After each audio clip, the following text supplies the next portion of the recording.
പത്തനംതിട്ട മെഴുവേലിയിൽ നവജാത ശിശു മരിച്ച കേസിൽ അമ്മയുടെ അറസ്റ്റ് രേഖപ്പെടുത്തി. കൊലക്കുറ്റം ഉൾപ്പെടെയുള്ള വകുപ്പുകൾ ചുമത്തിയാണ് അറസ്റ്റ്. വി ജയശങ്കർ വിവരങ്ങളുമായി ചേരുന്നുണ്ട് പത്തനംതിട്ടയിൽ നിന്ന്. ജയശങ്കർ, വിവരങ്ങൾ എന്താണ്? ഇതിൽ ഈ കുഞ്ഞിന്റെ തലക്കേറ്റ ക്ഷതമാണ് മരണകാരണം എന്ന് നേരത്തെ പോസ്റ്റ്മോർട്ടം റിപ്പോർട്ടിൽ വ്യക്തമായിരുന്നു. അത് ഈ അമ്മ വീഴുന്നതിനിടയിലാണോ അതോ അവർ വലിച്ചെറിഞ്ഞതാണോ എന്നുള്ള സംശയമൊക്കെ അവിടെ ബാക്കിയായി നിൽക്കുന്നുണ്ടായിരുന്നു. ഇപ്പോൾ കൊലക്കുറ്റം ഉൾപ്പെടെയുള്ള വകുപ്പുകൾ ചുമത്തിക്കൊണ്ടാണ് അറസ്റ്റ്. എന്താണ് പോലീസ് വ്യക്തമാക്കുന്നത് കൂടുതലായി? വി ജയശങ്കർ.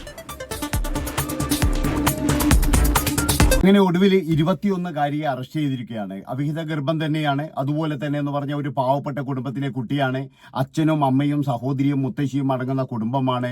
ഒരു മുറി വീട്ടിലാണ് ഇവർ താമസിക്കുന്നത്. പക്ഷെ നമുക്ക് എല്ലാവർക്കും വിശ്വസിക്കാൻ കഴിയാത്തത് 10 മാസത്തോളം ഈ ഗർഭിണിയായിരുന്നിട്ടും ആരും അറിഞ്ഞില്ല, പ്രസവിച്ചതാരും അറിഞ്ഞില്ല എന്നൊക്കെ കേൾക്കുമ്പോഴാണ്. എന്തൊരു അതിശയമാണ്. അതായത് ഇന്നത്തെ തലമുറ എങ്ങോട്ടാണ് പോകുന്നത്? ഒന്നും ചോദിക്കാൻ കഴിയില്ല, ഒന്നും പറയാൻ കഴിയില്ല. എന്തെങ്കിലും പറഞ്ഞു കഴിഞ്ഞാൽ അതൊരു ഭയങ്കര സദാചാരമായി പോകും. അല്ലെങ്കിൽ ഞങ്ങളൊക്കെ ഇങ്ങനെയാണ്, പീഡനം നടക്കും, ചിലപ്പോഴേ പലതെന്ന് പറഞ്ഞ നുണകൾ പറയും. അങ്ങനെയുള്ള ഒരു സമൂഹമാണ് ഇപ്പോഴുള്ളത് എന്നുള്ളതാണ്. എന്തിനും ഏതിനും എന്ന് പറഞ്ഞു കഴിഞ്ഞാൽ, അതായത് ഇതുപോലുള്ള ബെസ്റ്റി എന്നൊക്കെ പറഞ്ഞിട്ട് കുറെ എണ്ണം ഇറങ്ങിയിട്ടുണ്ട്. അതുകൊണ്ട് എല്ലാവരും സൂക്ഷിച്ചോ. ഈ ബെസ്റ്റി നാളെ നിങ്ങളെ വീട്ടിലും എത്തും. എന്താണെന്ന് വെച്ച് കഴിഞ്ഞാൽ ബെസ്റ്റികളാണ് ഏറ്റവും വലിയ സമൂഹത്തിന്റെ ശാപം എന്ന് പറയുന്നത്. അപ്പൊ 21-കാരിയെ മാത്രം അറസ്റ്റ് ചെയ്താൽ പോരാ, അവനെ കൂടി കാണിക്കണം. അതായത് ഇതിന് കാരണക്കാരനായ ഒരു ഉത്തമനുണ്ടല്ലോ, ഉത്തമ പുരുഷൻ, അവനെയും കൂടി കാണിക്കണം. ഒരു ബെസ്റ്റി ഉണ്ടാവുമല്ലോ, ഈ ബെസ്റ്റിനെയും കൂടി നമ്മൾക്ക് ഇതുപോലെ ക്യാമറയുടെ മുന്നിൽ കൊണ്ടുവരണം. ഇവനെ സൂക്ഷിക്കണം. ഇനി അടുത്ത അമ്മമാർ മുഴുവൻ ഇവനെ സൂക്ഷിക്കുക. അതായത് ഇവനെ സൂക്ഷിച്ചു കഴിഞ്ഞാൽ നിങ്ങൾ ദുഃഖിക്കേണ്ടി വരില്ല എന്നുള്ളൊരു സന്ദേശം കൂടി അവിടെ കൊടുക്കാനുള്ള ഒരു ഇത് വേണമായിരുന്നു. അല്ലെങ്കിൽ എന്ന് പറഞ്ഞാൽ ഇനിയും ഇതുപോലെ നടക്കും. നമുക്ക് എല്ലാവർക്കും അറിയാം, എറണാകുളത്തൊക്കെ എന്ന് പറഞ്ഞാൽ ഇങ്ങനെയുള്ള സംഭവങ്ങളൊക്കെ നടന്നിരുന്നു. അതൊക്കെ നമ്മൾ കണ്ടതാണ്. അതായത് വലിയ വലിയ വീടുകളിൽ അച്ഛനും അമ്മയും അറിയുകയോ കൂടി ചെയ്യുന്നില്ല ഈ പെൺകുട്ടി ഇങ്ങനെ ഗർഭിണിയാകുന്നതോ ഇല്ലെങ്കിൽ പ്രസവിക്കുന്നതോ ഒന്നും അവരറിയുന്നു കൂടിയില്ല. അതാണ് നിങ്ങൾ മനസ്സിലാക്കേണ്ടത്. എന്തുകൊണ്ടാണ് ഇപ്പോഴങ്ങനെയാണ് എല്ലാവരും? അതായത് പഴയതുപോലെ കുടുംബ ബന്ധങ്ങളില്ല, അല്ലെങ്കിൽ പഴയതുപോലെ എന്താ പറയുക, നാട്ടുവർത്താനങ്ങളൊക്കെ പറഞ്ഞ് ഇരുത്തമില്ല.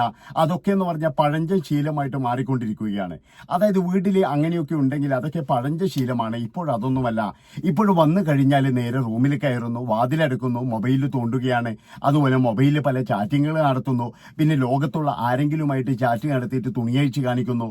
പിന്നീട് ഇതിന്റെ പേരിൽ എന്ന് പറഞ്ഞാൽ ബ്ലാക്ക് മെയിൽ ചെയ്യുന്നു, പൈസ വിടുങ്ങുന്നു. ഒരുപാട് ആൾക്കാർ എന്ന് പറഞ്ഞാൽ ജീവിക്കും, ഒരുപാട് ആൾക്കാർ എന്ന് പറഞ്ഞാൽ ഈ സമ്മർദ്ദം താങ്ങ വയ്യാതെ അവരൊക്കെ എന്ന് പറഞ്ഞു കഴിഞ്ഞാൽ മരിക്കും, സ്വയം മരിക്കുകയാണ് ചെയ്യുന്നത്.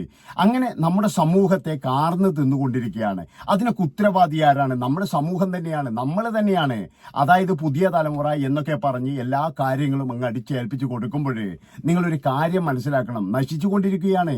അല്ലാതെ ഈ പുതുതലമുറ എന്ന് പറഞ്ഞിട്ട് ഇവർക്ക് ഒരിതും കൊടുക്കേണ്ട ആവശ്യമില്ല. ഇവരിപ്പോഴെന്താണ്, എല്ലാത്തിനും സ്വാതന്ത്ര്യമാണ്. നിങ്ങൾ ആലോചിച്ചിട്ടുണ്ടോ? ഇവിടെ ആൺ സുഹൃത്ത് എന്ന് പറയുന്ന കുറെ വർഗ്ഗങ്ങളുണ്ട്. ഈ വർഗ്ഗങ്ങൾ കാരണം ഏതെങ്കിലും ഒരു പെൺസുഹൃത്ത് രക്ഷപ്പെട്ടിട്ടുണ്ടോ? അതായത് പെൺസുഹൃത്തുക്കളുടെ നാശമാണ് ആൺസുഹൃത്തുക്കൾ കാരണം. നേരെ മറിച്ച് പണ്ടും ആൺസുഹൃത്തുക്കളും പെൺസുഹൃത്തുക്കളും ഉണ്ടായിരുന്നു. ഇപ്പോഴാൺ സുഹൃത്ത് പെൺസുഹൃത്ത് എന്ന് പറഞ്ഞു കഴിഞ്ഞാൽ പരസ്പരം കെട്ടിപ്പിടിച്ചിരിക്കുക, അതുപോലെ തന്നെ എന്ന് പറഞ്ഞാൽ വൃത്തികെട്ട രീതിയിൽ പെരുമാറുക. പിന്നെ എന്ന് പറഞ്ഞു കഴിഞ്ഞാൽ ഈ കാറുകളിലും ബൈക്കിലും വെച്ചിട്ടുള്ള പിടിയും ഞെക്കലും വലിയും മാത്രമാണ് നടക്കുന്നത്. ഇതാണ് ഇപ്പോഴത്തെ ആൺ സുഹൃത്തുക്കൾ എന്ന് പറഞ്ഞു കഴിഞ്ഞാൽ. പണ്ടൊക്കെ എന്ന് പറഞ്ഞു കഴിഞ്ഞാൽ നമ്മളെല്ലാവരും ഒരുമിച്ച് പോകും, ഒരുമിച്ച് സ്കൂളിൽ പോകും, തിരിച്ചു വരും. അത് മാത്രമേ ഉണ്ടായിരുന്നുള്ളൂ. അതുപോലെ തന്നെ എന്ന് പറഞ്ഞു കഴിഞ്ഞാൽ ഒരുമിച്ച് വേറെ എവിടെയും പോകാനോ അങ്ങനെയൊന്നും പോകാറില്ല. ഇന്ന് പോകുന്നത് കൊണ്ട് തെറ്റാണെന്നല്ല ഞാൻ പറയുന്നത്, പക്ഷേ ഇന്ന് കുറച്ച് കൂടുതലാണ്. എല്ലാവരും എന്ന് പറഞ്ഞു കഴിഞ്ഞാൽ കാറുകളിലും അതുപോലെ തന്നെ ഒരു റൂമിൽ താമസിക്കുന്നവർ വരെയുണ്ട്. ആൺ സുഹൃത്തും പെൺസുഹൃത്തും എന്ന് പറഞ്ഞിട്ട് ഒരു റൂമിൽ കല്യാണം കഴിയാത്തവർ താമസിക്കുന്നു. അവരെ എന്താണ് അവരുടെ ഒരു ഇത്? അതാണ് ഞാൻ ആലോചിക്കുന്നത്. അതായത് അതിലും നല്ലത് അവർക്ക് കല്യാണം കഴിഞ്ഞ് ജീവിക്കുന്നതല്ലേ. ആരെങ്കിലും എന്തെങ്കിലും പറഞ്ഞു കഴിഞ്ഞാൽ അത് പിന്നെ സദാചാര ബോധമായി, അതുപോലെ തന്നെ 80-ൽ നിന്നും ബസ് കിട്ടാത്ത അമ്മാവന്മാരായി, അങ്ങനെയൊക്കെയാണ്. ഇപ്പോൾ ഈ കുട്ടിയുടെ കാര്യം നിങ്ങൾ ആലോചിച്ച് നോക്കണം. ഇതുപോലെ ഇനിയും നിരവധി കുട്ടികൾ വരും. അതായത് ഈ 20 വയസ്സും 21 വയസ്സുകാർക്ക് അറിയാത്തതൊന്നുമല്ല. ഇതുപോലെ ചെയ്തു കഴിഞ്ഞാൽ ഗർഭിണിയാകുന്ന അറിയാത്തതൊന്നുമല്ല, ഈളക്കുട്ടിയൊന്നുമല്ല.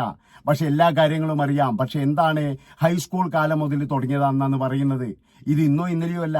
ഹൈസ്കൂൾ കാലം മുതൽ തുടങ്ങിയിട്ട് പല ലോഡ്ജുകളിലും ഹോട്ടലുകളിലും ഈ സുഹൃത്തുമായിട്ട് പോകാറുണ്ട്. അങ്ങനെയെന്ന് പറഞ്ഞാൽ ഇപ്പോഴെങ്ങനെയോ അതങ്ങ് ഇതായിപ്പോയി. അതാണ് സംഭവിച്ചിരിക്കുന്നത്. ഒരു കാര്യം നിങ്ങൾ മനസ്സിലാക്കണം. അതായത് നിങ്ങൾക്കൊക്കെ ഇങ്ങനെ ചെയ്യണമെന്നുണ്ടെങ്കിൽ ഒന്നുകിൽ കല്യാണം കഴിക്കുക, ഇല്ലെങ്കിൽ നിങ്ങൾ അത് ഇല്ലാതാകാനുള്ള രക്ഷപ്പെടാനുള്ള മാർഗങ്ങൾ സ്വീകരിക്കുക. അല്ലാതെ ഈ പാവം പിടിച്ച അച്ഛനെയും അമ്മയെയും ഇപ്പൊ ആ സഹോദരിയുടെ അവസ്ഥ നിങ്ങൾ ആലോചിച്ച് നോക്കണം. ആ സഹോദരിക്ക് ഇനി ഒരു നല്ല ആലോചന വരുമോ? അതുപോലെ തന്നെ ആ അച്ഛനും അമ്മയും എത്ര കാലം ഇനി നാണം കെട്ടി ജീവിക്കണം? അതാണ് നിങ്ങൾ ആലോചിക്കേണ്ടത്. ആയുഷ്കാലം മുഴുവൻ എന്ന് പറഞ്ഞാൽ ഈ നാണക്കേടും കൊണ്ട് അവർ ജീവിക്കേണ്ടി വരും. അതാണ് നിങ്ങൾ ഓർക്കേണ്ടത്. അപ്പൊ ഇതൊന്നും ഇന്നത്തെ തലമുറക്ക് പ്രശ്നമല്ല. അതുപോലെ തന്നെ ഇവരെ നന്നാക്കാൻ വേണ്ടിയിട്ടും പിന്നെന്ന് പറഞ്ഞാൽ ഇവർക്ക് അനുകൂലമായിട്ട് സംസാരിക്കുന്ന കുറെ ടീമുകളുണ്ട്. അവർക്കൊന്നും ഒരു പ്രശ്നവുമില്ല. കാരണം എന്താണ്? അവരുടെ കുടുംബത്തിലല്ല ഇത് നടന്നിരിക്കുന്നത്. ഇത് നടന്നിരിക്കുന്നത് വേറെ ഏതോ ഒരുത്തിന്റെ കുടുംബത്തില്. അപ്പൊ അവിടെ നടന്നതിന് ആരെങ്കിലും എന്തെങ്കിലും ശത്രുക്കളുണ്ടോ നമ്മൾ അന്വേഷിക്കും, അത്രയേ ഉള്ളൂ. ഇത് ഇപ്പോഴും എന്ന് പറഞ്ഞു കഴിഞ്ഞാല് നമ്മളെല്ലാവരും കണ്ട തിരുവനന്തപുരത്ത് ഒരു പെൺകുട്ടി, അതായത് ആ പെൺകുട്ടി രാത്രി ഉറങ്ങാൻ കിടന്നതാണ്. അച്ഛൻ രാത്രി എന്തോ ആവശ്യത്തിന് എഴുന്നേറ്റപ്പോഴും പെൺകുട്ടിയുടെ റൂമിൽ നിന്നും ഇതുപോലെ സംസാരം കേൾക്കുന്നു. അങ്ങനെ ഇയാൾ പെട്ടെന്ന് നോക്കുമ്പോൾ അയൽവക്കത്തുള്ള പയ്യൻ വന്നിട്ട് ഈ റൂമിൽ കിടന്നിട്ട് പരിപാടിയാണ്. അങ്ങനെ അപ്പോൾ തന്നെ എന്ന് പറഞ്ഞാൽ അയാൾ പിടിച്ചടക്കുന്നു. അയാൾ കത്തിയെടുത്തിട്ട് അയാൾ ചാമ്പിക്കളഞ്ഞ്. ആലോചിച്ച് നോക്കണം നിങ്ങൾ. അതിനെതിരെ അയാൾ നമ്മളെല്ലാവരും കുറ്റം പറഞ്ഞു. പക്ഷേ ഒരു അച്ഛന്റെ സ്ഥാനത്ത് നിന്ന് ആലോചിച്ച് നോക്ക്. അതായത് കല്യാണം കഴിയാത്ത അല്ലെങ്കിൽ കോളേജിൽ പഠിച്ചുകൊണ്ടിരിക്കുന്ന ഒരു മകളുടെ റൂമിൽ അയൽവക്കത്തുള്ള ഒരുത്തം വന്നിട്ട് മറ്റേ പരിപാടി സ്വന്തം വീട്ടിൽ കാണിക്കുമെന്ന് പറഞ്ഞു കഴിഞ്ഞാൽ അത് ഒരിക്കലും നമുക്ക് ഈ കൊലപാതകം അല്ലെങ്കിൽ മറ്റേതൊന്നും ന്യായീകരിക്കാൻ നമുക്ക് കഴിയില്ല.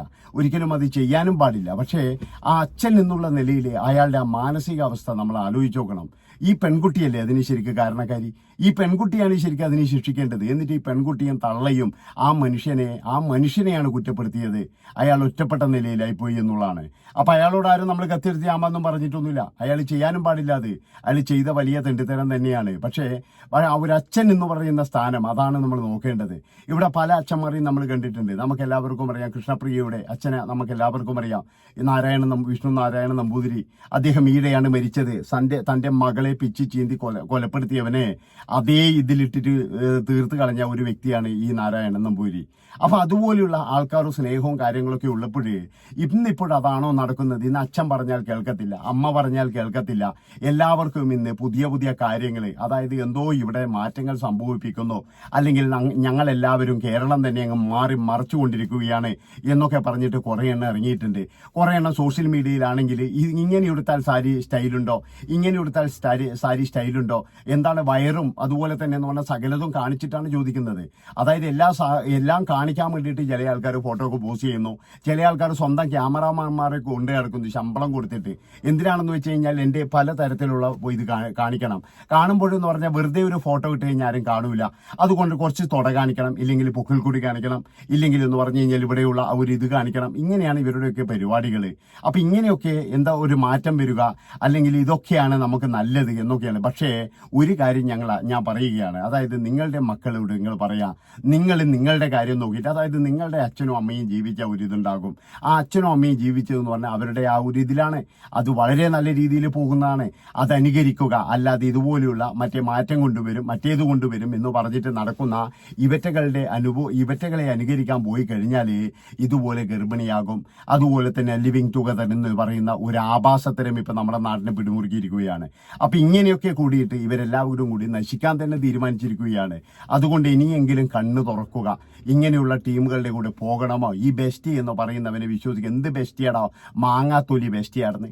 അത് പറയാറുണ്ട്. അടിച്ച് ഗർഭിണിയാക്കി കൊടുത്തിട്ട് മാങ്ങാത്തൊലി ബെസ്റ്റീന്റെ പേരും പറഞ്ഞ് ആൺ സുഹൃത്തിന്റെ പേരും പറഞ്ഞ് ആൾക്കാർ ലജ്ജയിലായിരുന്നു. നന്ദി, നമസ്കാരം.